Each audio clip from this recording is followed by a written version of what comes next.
Hi guys, today I'm gonna talk about different ways that you can do thrifting for interior design or home decor in Oslo, and I'm gonna rank them from the worst to the best so that if you live in Oslo and you want to do thrifting for your home decor, or if you're gonna visiting Oslo soon and want to bring something home to decorate your home with, then stay tuned because there's gonna be a lot of info and suggestions that I'm gonna make in this video.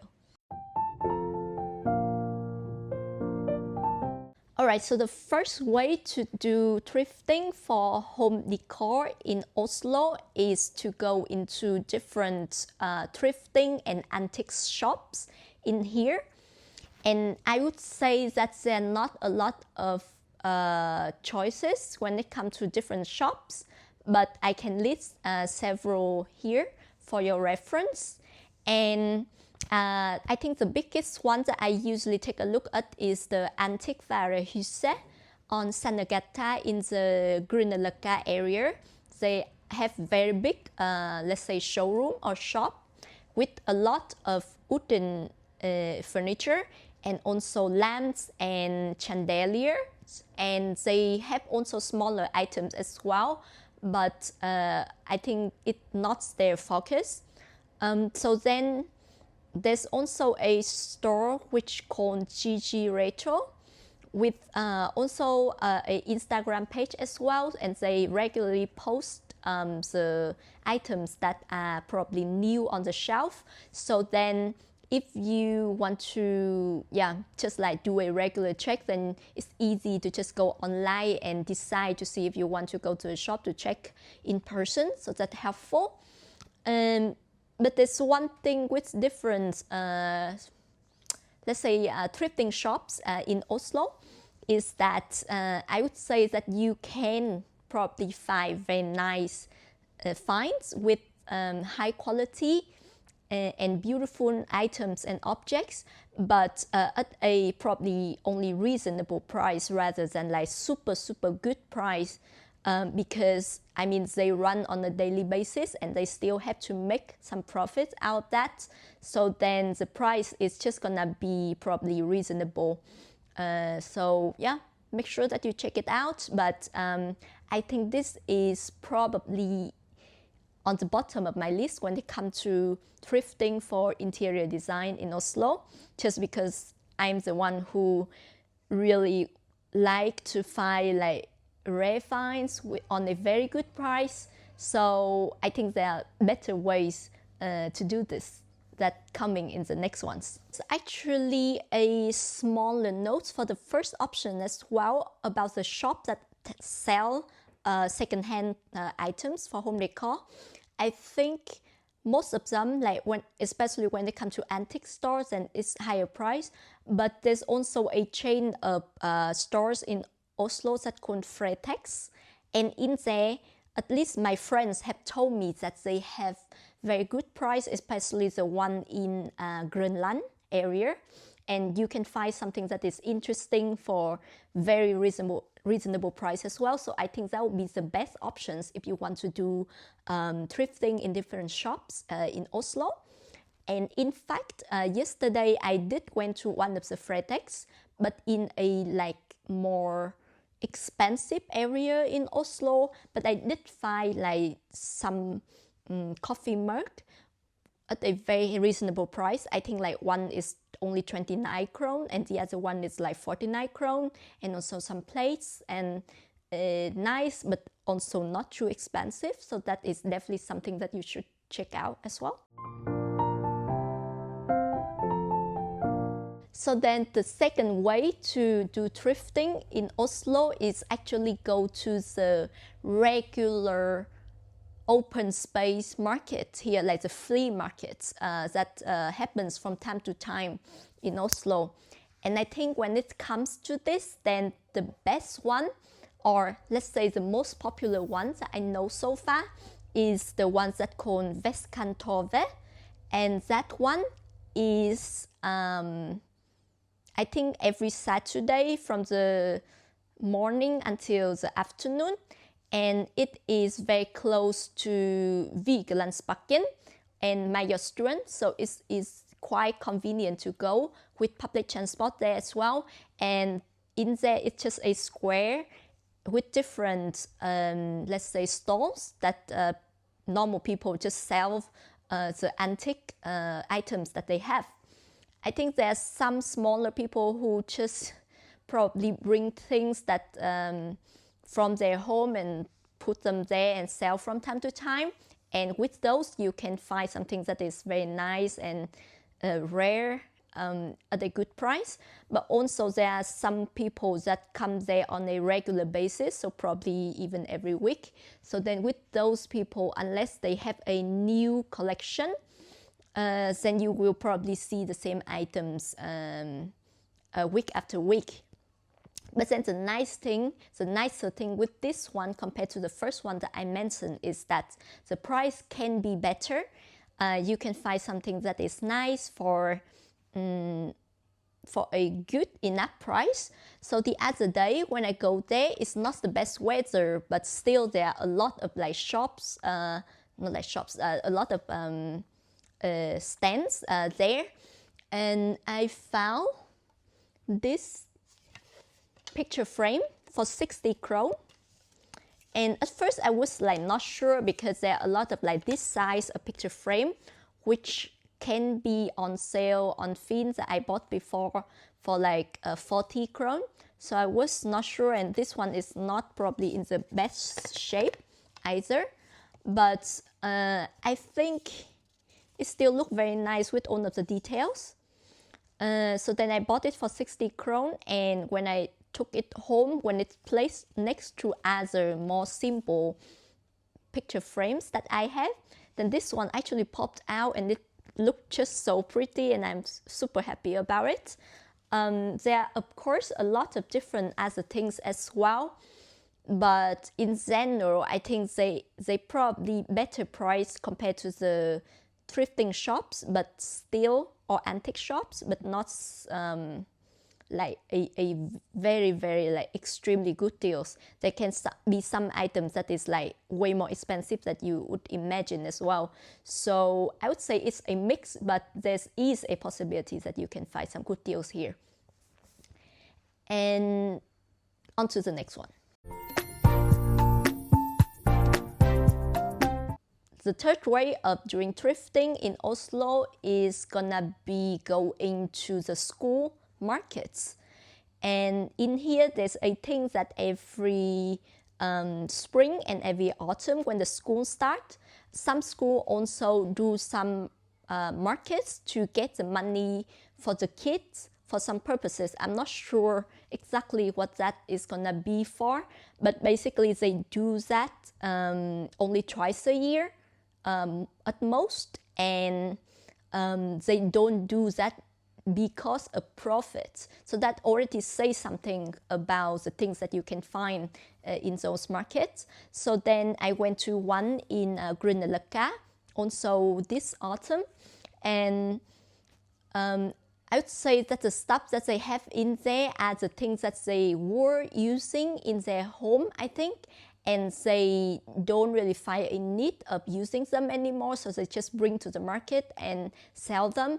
Of course, a lot of them are still in like perfect condition for normal use, so then you can definitely find a lot of items there, and for a good price. And I think the experience of mine when I went to the one in Grünerløkka is actually quite interesting. So they have different rooms or different areas in the school for different things that they have on sales. There's one room that is particular for art, for example, and there they just like have like paintings, photos, photo frames, picture frames, things like that. And in there, I actually found these two very nice photo frames, let's say. They are super tiny and cute with very decent details. I think this is like just enough level of details that I really like, and they just look so cute next to each other. And they have very proper hooks and also this thing so that it can stand on the table as well. And when I picked these two up and I asked the lady that was like taking care of the selling there, how can I buy these, like what's the price? The lady just answered me in this way. So she just like, how much are you willing to pay for those? And I was very surprised because I didn't expect that at all. But then it's understandable because it's a arts room and it's difficult to just like give a price for the ad, and then of course how much you're willing to pay for the art is probably going to be the price then. So then I was just like, yeah, these are very tiny small picture frame, but I don't want to be rude. So I was thinking about, yes, the photo frame that I can find on Finn for 40 krone, and these are small, so I just say, okay, let's say 30 krone per frame, so that's 60 krone for 2 frames then. And then the lady just immediately say yes. So then I just happily paid for these 2 frames, which I'm still very happy when I look at them at the moment. So that's very nice.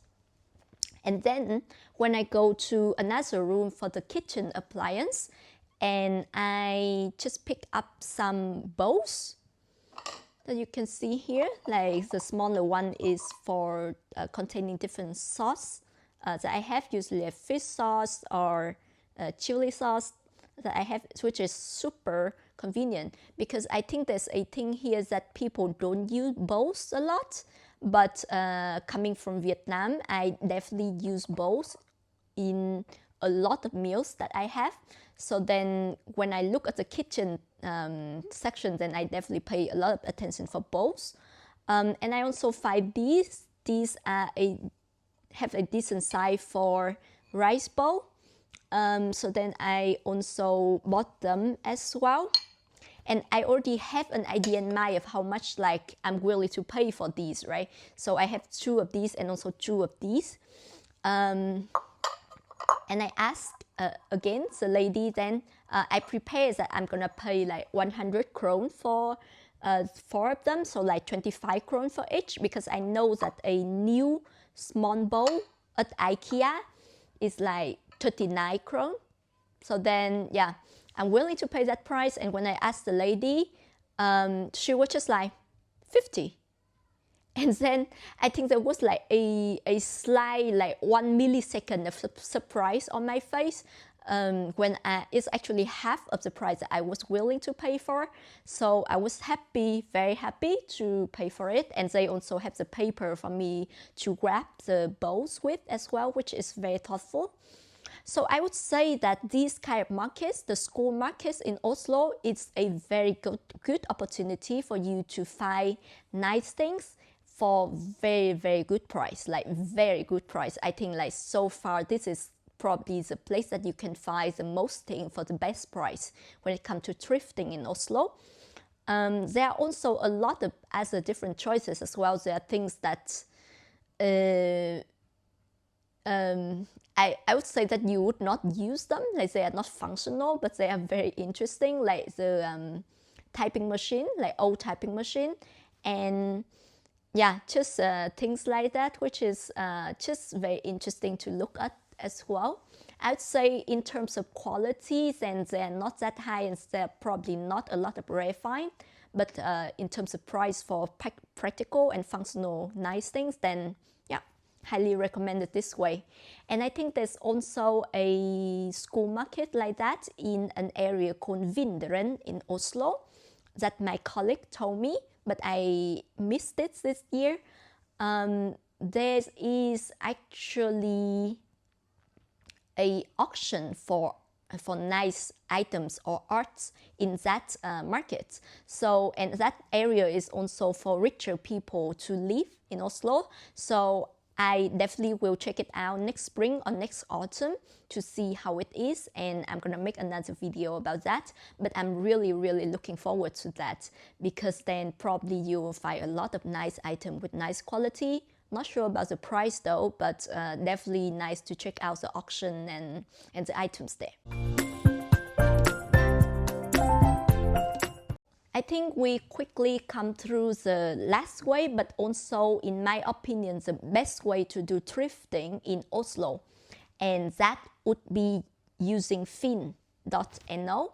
And the nice thing about Finn is that it's basically just regular people like us selling their stuff at home.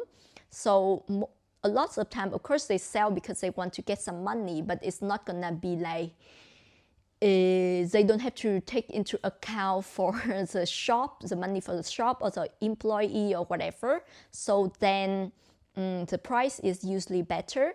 And because the time is like unlimited, like every day there can be some people selling things on Finn. So then there's the most, like the widest range of choices when it comes to anything that you can buy. And you can take your time and to check the ads like every day or every other day or thing like that. So then I think the flexibility is the highest when it comes to shopping on Finn. And also there are wider choices. And with Finn, I think I have basically thrifted 90% of this apartment with. 90%. So then I have my sofa from Finn, my dining chair from Finn, my sofa table from Finn, side table, different home decors, and I'm gonna show you briefly a lot of things that I get on Finn as well, so you can see. So for example, the other day, for home decor, let's say, the other day I just found these two sculptures on Finn for a okay price, I would say. And these are very rare because I think I have a thing for sculptures. When I go to different art museums, I just find myself staring at the white marble sculptures, and they're just something very artistic, but also like a lot of dedication when it comes to just like making sculptures. I think it's like another level compared to painting, because with painting then of course it requires a lot of techniques, and I think it's very difficult as well. But when it comes to sculpture, then you actually have to make it 3D, and like if you ruin some detail, probably you have to do everything from the beginning. So then it says a lot about the amount of work and attention that a person have to put into the sculpture. So I just have a thing for that, and I just look all over Finn for a very long period of time. A lot of times there are not a lot of white choices, and I just have to be very patient and finally find these sculptures that I really like. I also bought this painting. Of course, it's a oil painting, and it's original. It's original. Because you can see all of the strokes on it, like it's kind of like raised up from the surface of the paint, and the frame is huge, like it's humongous, like it's super thick, even like when you look at it like this way, or if you look at it at the back. So then this is a very big and heavy frame with the original painting, and it's quite nice as well. I would say that it's nicer than a lot of paintings that I look at, original paintings that I look at on Finn. So I found that, and I think it will be perfect for my living room area. This is also one of the rare find because it's a big size, and I just have to be very patient until I found this.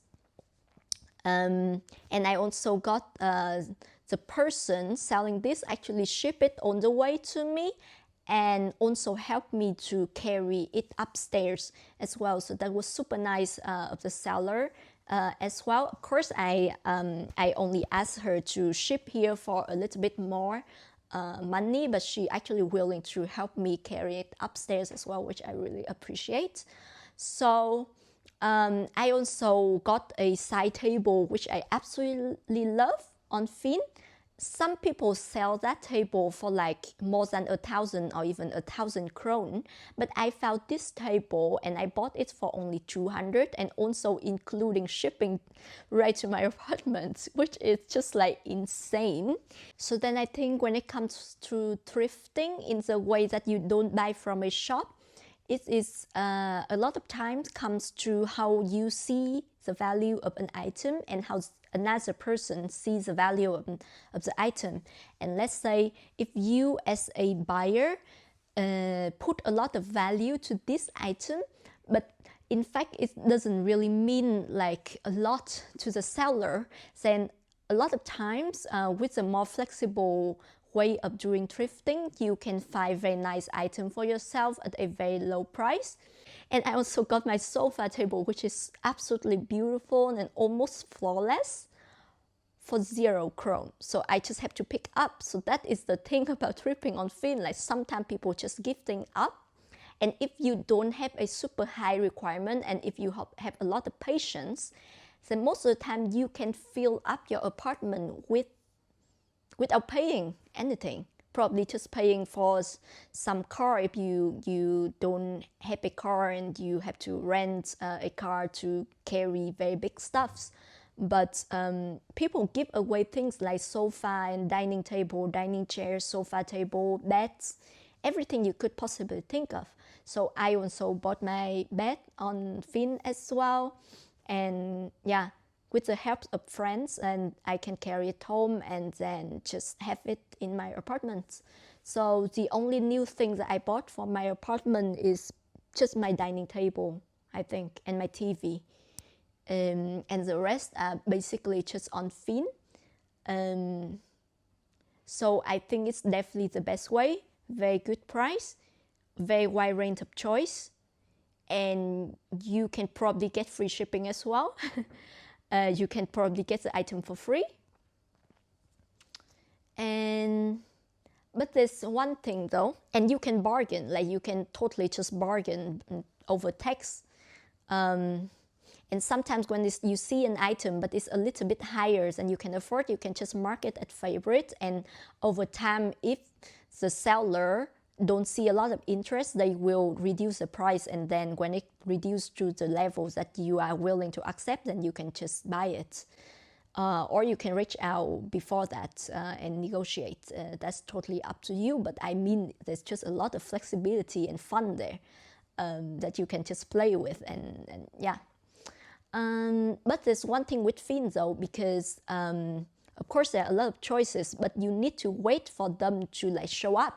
So for example, if you really want to buy something that is available at store but you are not willing to pay that price, you can probably wait for like 1 or several months, and then somehow you'll see it on Finn because other people have bought that and probably they don't think that it's a suitable item for them, then they will resell it on Finn. So I would say that with Finn, be patient. Eventually, probably you'll find the item that you like. Yeah, and that's the fun of it as well. Just like, for me, I'm just a big fan of Finn. So I just go there and check it every single day and see what are the new things pop up. Other people, normal people, might read the news every day, but I just check new ads on Finn every day. And that is source of my daily, I don't know, happiness or excitement as well. So yeah, I can totally say that Finn has really given me my amazing apartment it is at the moment. So super happy about that. So I think that concludes my videos. If I find another way of doing thrifting in Oslo, I'm gonna make another video. Of course, I'm gonna make a video about the market in Vinderen and probably something else as well. Yeah. Or I will also go out of Oslo to other area and do the thrifting there when I take a day trip to there in like Tønsberg or Drøbak area as well. I heard that the markets outside of Oslo even have rarer finds and better price. So I can also do a video about that. But until then, take care, and I'll see you very, very soon in another video.